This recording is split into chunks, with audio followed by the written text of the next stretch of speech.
Qala Allahu ta'ala, Allah amesema, waqala rabbukum ud'uni astajib lakum, na amesema Mola wenu niombeni nitawajibu.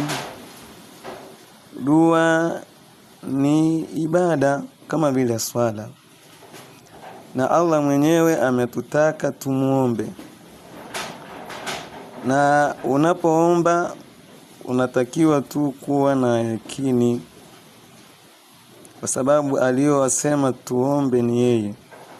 Kwa hiyo unapoomba ujue dua yako inafika, na wala dua yako haitapotea. Kwa hiyo aya hii inatuhimiza kumuomba kwa matatizo yetu yote yanayotusumbua hapa duniani.